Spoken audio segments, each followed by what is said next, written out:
Hey, what's up, everybody? What's happening? We are here on April 22nd, 2025. Trying to get a few things settled up here as far as like getting our guests to join here in a moment.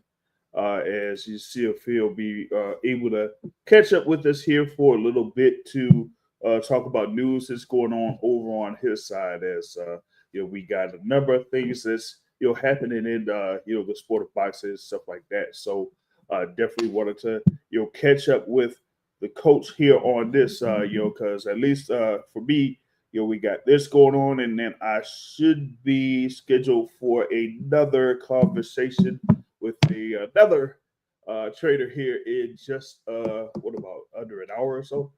So wanted to see if we can catch up with this coach here and things like that. So biggest for everyone that's being able to listen live, but also if you haven't done so already, you can listen to the Boxing Source podcast that was on Sunday, either through YouTube or through Spotify. You'll be able to listen to that there, right? And also, big shout out to my bro Dre there, Big Dre of Just Boxing Talk there that's been able to kind of co-sponsor the show there for Sunday. But now we got our great guest here that's joining with us here over at the gym, doing hard work at the gym as always. So we wanted to go ahead and catch up with them to see what's going to be happening here. So I got my guy, of course, here, Coach Bob Santos. What's going on, Coach? We're just here doing it, my man. We're here doing it. Yeah, hear you, man.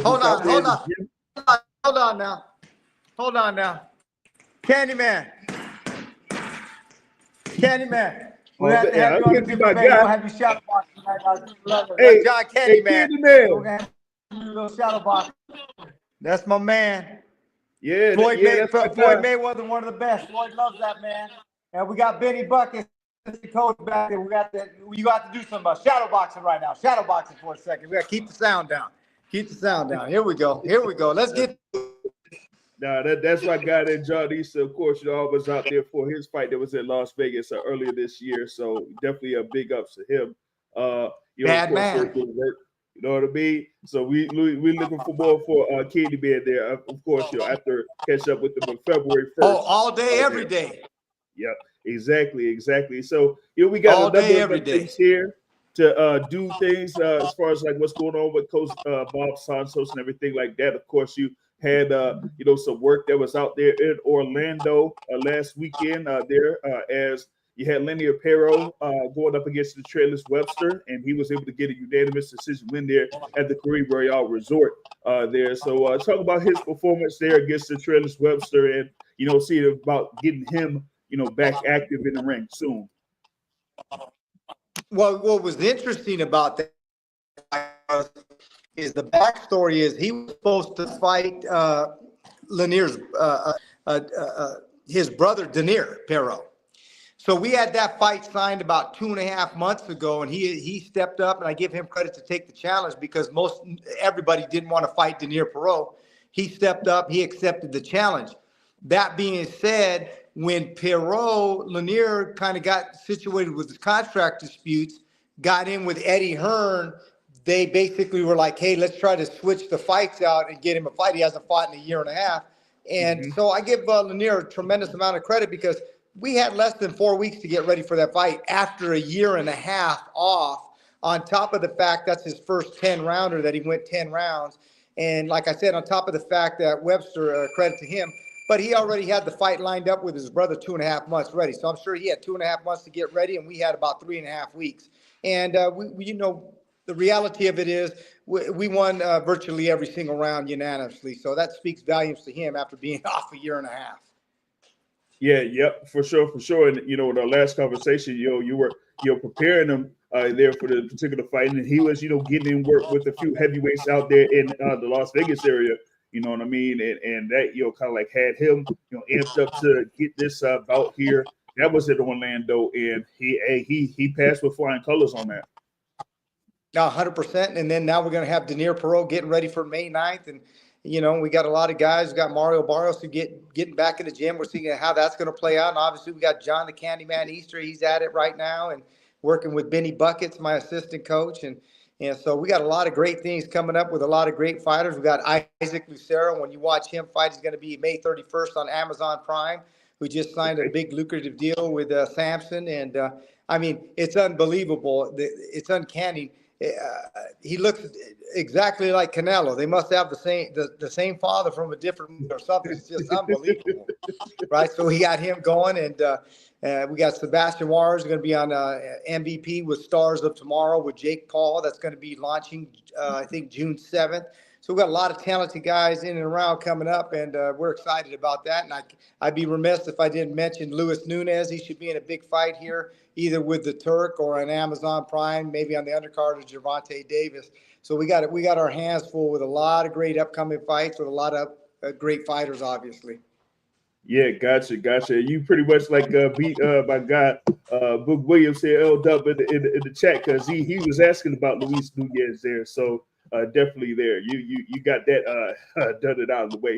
Wanted to see if I wanted to kind of like share this screen here in a bit, because of course there's been a lot of big news there with Coach Bob Santos and a number of your fighters there. So you had one news there reference to Pero, but also, like I said, they're working with Turkey Al-Sheikh. So, we had the thing there that was, on your page there, talk about big news coming. So that was, kind of like part of it there, as far as like getting one of the Pero brothers there as a ring ambassador.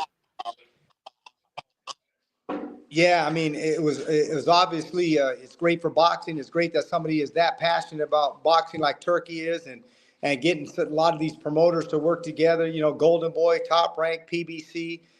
So he's definitely been great for the sport and putting together a lot of great fights. And he's looking to do bigger and better things. And we got some things in the cooker. And I think the winner's going to be the fans. And we're super thankful for that. Anybody that wants to be a part of our sport that's passionate and has a belief in the sport like we do, we're always thankful for that. Yeah, exactly. I mean, like you say, you got like a number of big things coming there, not just, of course, with yourself, with the number of your fighters. I know that you have the thing there with, Lenier Pero. He has something coming up here May 9th against Cesar Navarro back there at the Caribe Royale. So he's, been doing a good number of work there in Orlando there for his past few fights there. That's kind of like his, his semi-home, so to speak, there when it comes to fighting. Sure, exactly. And, and God willing, everything goes to plan with that. And we're looking to do a lot of things with Turkey, and that'll be a launching pad going in that direction. So first things first, we got to take care of business May 9th, and I'm confident that we will, and we'll move forward from there. Yeah, no doubt. And you're also talking about being part of that fight card, Las Vegas, May 31st there. That's supposed to be with headline or doubleheader there with Caleb Plant fighting on there. And you're also going to have Maul Charlo scheduled to be on there as well. So that's going to be even more for you, So it's like having that full slate, back to back, the week after week after week, having your fighters and getting them ready. Yeah, no two ways about that. And then obviously, like I said, then we're going to go into that fight with Pero May 9th, and then we're going to go into the fight with Sebastian Juarez, Stars of Tomorrow, with Jake Paul on the Zone, June 7th. And then we're going to also move forward July 12th with David Morrell Jr. back in the ring. He's going to be in a tough fight. It's no easy comeback fight for him. The guy's not very well known in the United States, but if you go out and look at the video, you look at the opponent, you're going to see it's a rough customer. It's a tough fight for your first fight back, but we feel Morrell will be able to handle it, get the W done, and then put himself in a position to fight Bivol, Beterbiev, or get a rematch back with Benavidez, because at some point they're going to run that back. There's only so many guys in and around at that world-class level, so he'll get another fight. Yeah, exactly. I mean, he definitely had a good performance there against David Benavidez and things like that. And we wanted to definitely see what was going to be next here for David Morrell. And just seeing that recent announcement of him fighting Imam Katayev there for July 12th means that he's ready to get right back in the mix there in the light heavyweight division. You're in the fire. You're in the fire. You're in the lava. Yeah, that's definitely true. That's definitely true. And there, of course, like you said, you have my guy, the Candy Man, John Easton there, doing work there in the gym and everything like that. As I mentioned there, I seen him, in action in February, of course, doing this thing, and definitely wanted to see more coming from him later on down the line. So, how is it, working with him there at the gym? He's great. He's got a great personality. My wife loves him. Benny Buckets, the assistant coach, loves him. Everybody loves him. Great personality. But one thing about John is, there's old saying, gym rat. He's a junkie. He's a junkie, right? He loves being in the gym. His heroin is the gym, and that's a good thing. That's what we want, and we're thankful for the work that he puts in, and he's got a tremendous ceiling, and so we'll just see. He just needs the opportunity. He's got Floyd Money Mayweather behind him, and so I'm sure he'll get his opportunity. And when he does get the opportunity, he'll be ready to seize it. Why? Because he's in the gym. He lives the gym. He lives, eats, and shits boxing, and that's what we need to get to the top. Yeah, exactly. It's about being hungry and staying hungry. That's the thing about it, as far as like climbing up the ranks. There, in boxing is being able to, as you say, live in the gym, so to speak, and not really taking days off when it comes to that. And John Easton definitely is a guy that does that there. While he gets prepared for a number of his fights. You know what I mean? That's right. That's right. John, the Candyman Easter. He said the sweet. I just heard him right now. Sweet one, coach. Sweet one, coach. I said, okay, I hear you. It's like, hey, you call him and he shows up. You know what I mean? You call him and he shows up. Yeah. And we did talk about the thing there with Mario Barrios in our last conversation. That something may have been in the works there, scheduled for July or something like that. May follow up with that there a little bit later, because I've kind of heard a couple of things here and there in reference to Mario Barrios. Not necessarily sure about all that, but I'm gonna just wait a few days. Wait a few days on it, because a couple of people have been talking about it. But for me, I would just wait it out. I'm gonna be patient, because it may end up being something big there for Mario Barrios here down the line. Well, it's definitely going to be something big. I know that because anytime that Al Heyman's involved, Louis DeCubas Jr., they're the best in the business. And so it's definitely going to be something big. I don't know exactly what it is, but they're privy to making those decisions. They give me the marching orders, and my job is to prepare them, get them ready for the fights, and go out there and win the titles. And fortunately, he's won 2 titles in 2 different weight classes. He's been in there with Gervonta Davis pay-per-view. He's been in there with Keith Thurman pay-per-view. So I'm expecting something big for him. He won the title, defended the title. Then he went out and defended the title again. So he's had, won the title, had 2 title defenses under his belt. And I think at this point, they're definitely going to work on the biggest, best possible fight for Mario Barrios. And so we're just waiting for them on the marching orders. Yep, no doubt. And once we get more information on that, or once you get more information on that, then we'll be able to follow up with what's going on, and then see what's in store, because for the summer months, of course, there's like a lot of big things, a lot of good things happening there. In the summer months there, and Mario Barrios could be definitely a part of that. You also talk about being part of the fight card headlined by Tank Davis versus Lamar Rhodes Jr. There, hopefully that comes into place here for the summer as well. So you'll be able to have even more of your fighters being involved in these big stages. Sure. And, we're always thankful for, Gervonta, what he provides to the sport. It's always,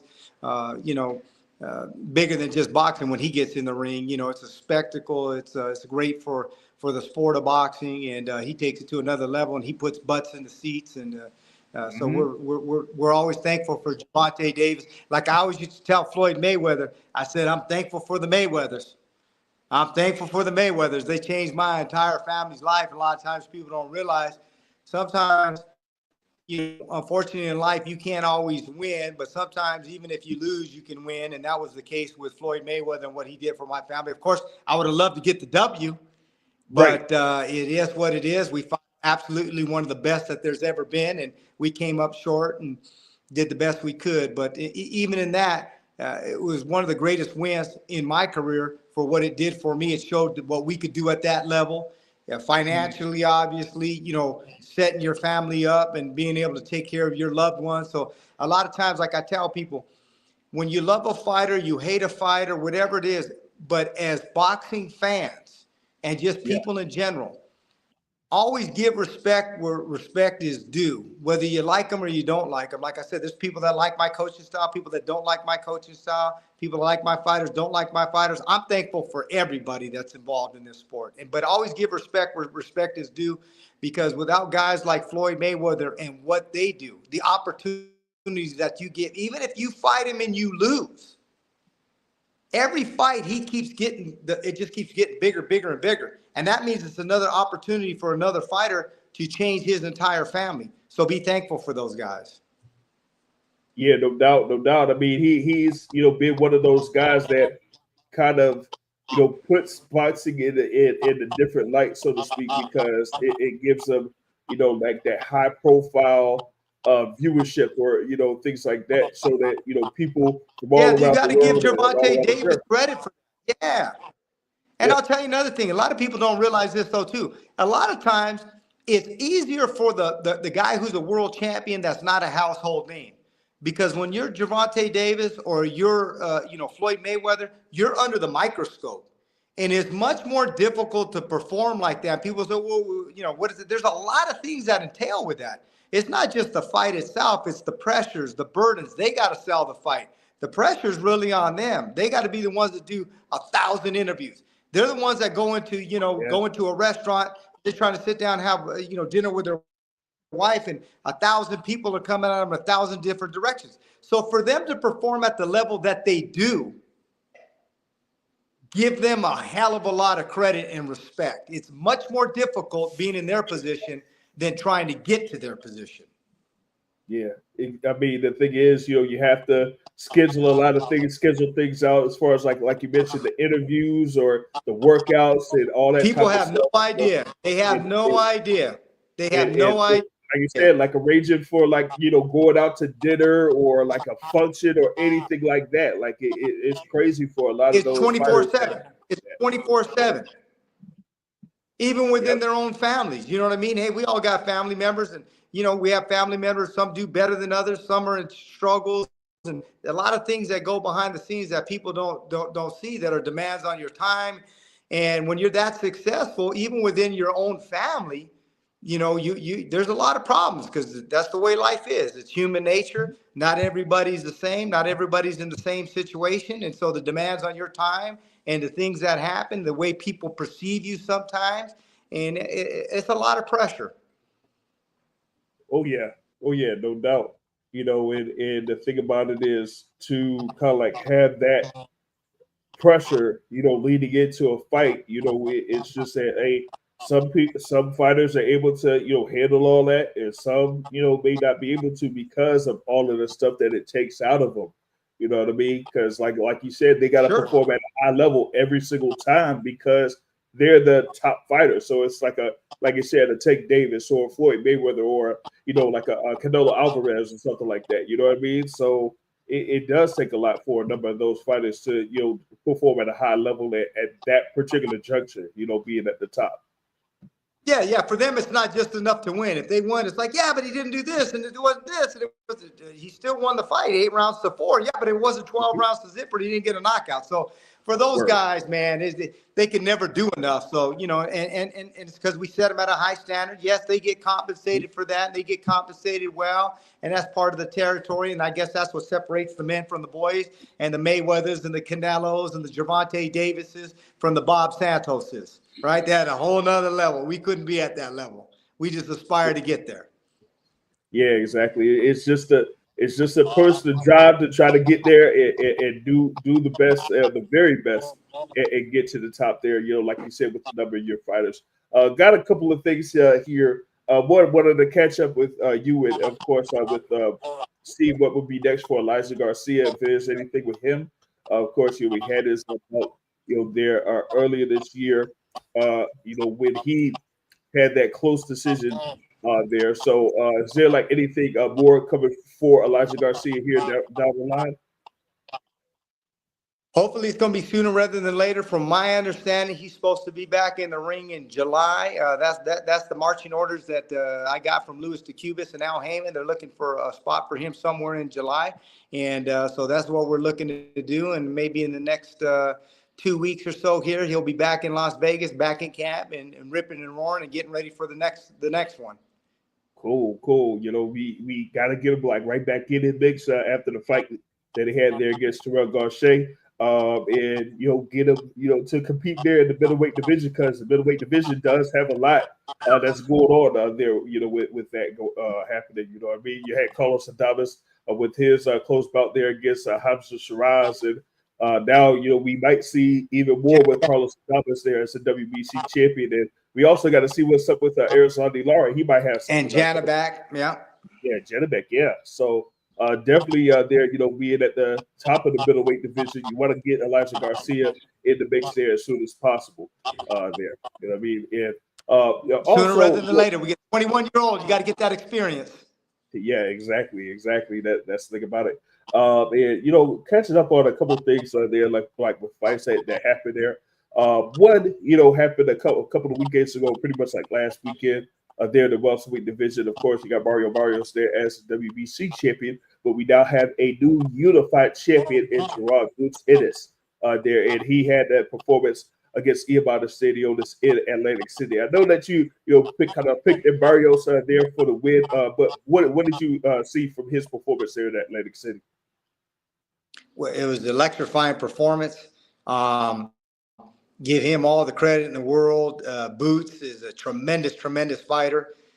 He can fight you in a plethora of different ways, and guys like that are always dangerous because very hard to beat a guy that can fight you in so many different ways. That being said, that's why they make the fights. And sometimes a lot of times they'll be like, well, this guy's too one-dimensional for that guy. But if he sticks to his game plan and he can get that guy into his fight and fight with that one-dimensional style that you think, it's like Marcus Ladanya. He's a very one-dimensional guy.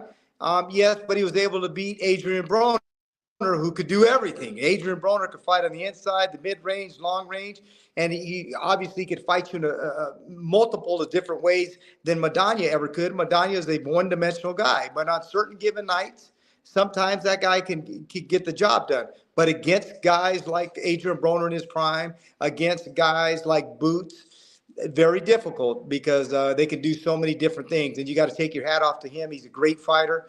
And I got a lot of respect for Boots because as great as he is, him and his father, very, very humble people. So I have a great admiration for them and a great respect for them.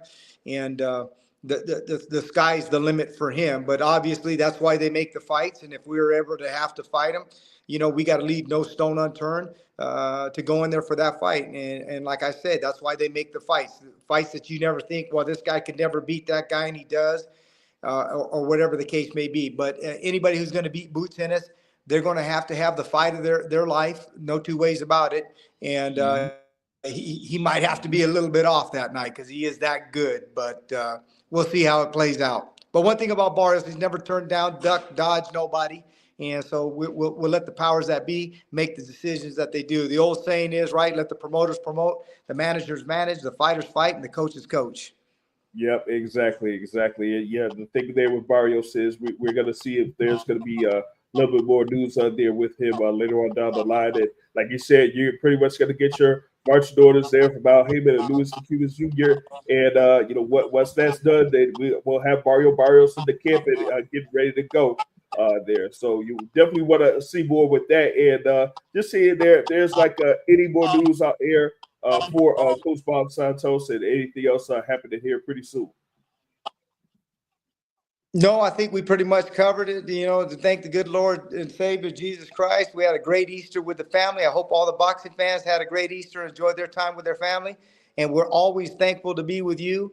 Just keep supporting the sport of boxing, the sport that we love. And I'm so thankful to everybody. And follow us at Bob Santos Boxing. You keep you updated on what we're doing, whether it's with PBC, the Turk, the Zone, MVP, with Jake Paul. We work with them all. We love them all. And let's just keep moving the sport ahead. Bigger and better, baby.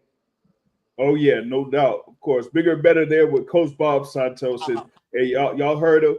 where you'll be able to catch up with them on social media and everything like that. So if there's like any updates, you'll be able to do that there with Coach Bob Santos there. Big thanks for catching up with us as always. And we're going to be just continuing to get more news and notes there with the coach. And you'll be out there, of course, doing work out in the gyms there with Candyman Easter and, of course, a number of your fighters. So we'll be catching up with you later on. The boxing source, baby. The boxing source. The boxing source. The best, baby. Let's go. Yeah, there we go. God bless you all. Thanks, everyone, for joining in, and we'll catch y'all later. Peace out.